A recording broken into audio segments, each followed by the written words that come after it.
Another big story tonight, the country grappling with the fallout of the Breonna Taylor case. No officers facing charges directly linked to her death.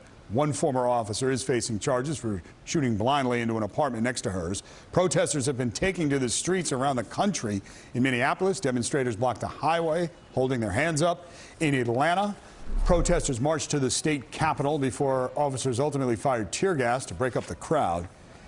And in Louisville, where Breonna Taylor was shot and killed by police officers, the city remains under a 9 p.m. curfew. News 4's Adam Harding was covering the protests here last night. He's back out at it. He's in Brooklyn now. Adam. And David, at this park behind us, any minute now, another protest is set to get underway, another demonstration. And this will be one of several, not just here across the tri-state area, but all across the country in the wake of the grand jury's decision in the Breonna Taylor case. Tonight, Breonna Taylor's mother breaking her silence a day after a grand jury failed to charge any officer directly with her death.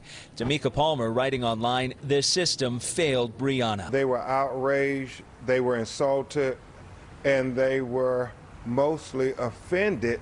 The family attorney tonight taking aim at Kentucky's Attorney General. Only one officer will face charges for shooting into a neighbor's apartment. Her family, as do I, think these proceedings were a sham proceeding that did not give Breonna Taylor a voice. We seem to have two justice systems in America, one for Black America and one for white America.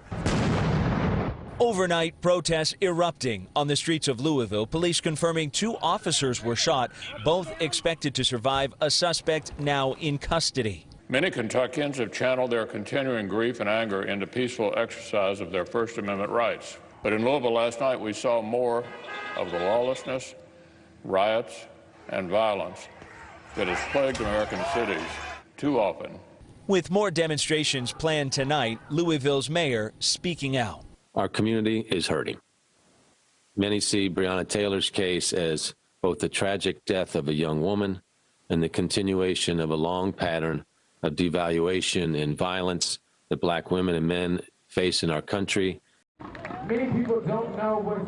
And David, this demonstration here at Maria Hernandez Park just getting underway a few seconds ago. You can start to see now some of those protesters, a couple dozen now, here in the middle of the park as the speakers now begin.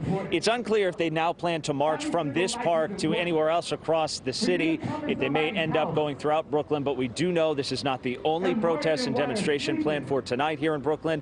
In fact, tonight at 8:30, there is another, as the country and the city tonight still not happy with the grand jury's decision yesterday. We're live tonight in Brooklyn. I'm Adam Harding, News 4 New York.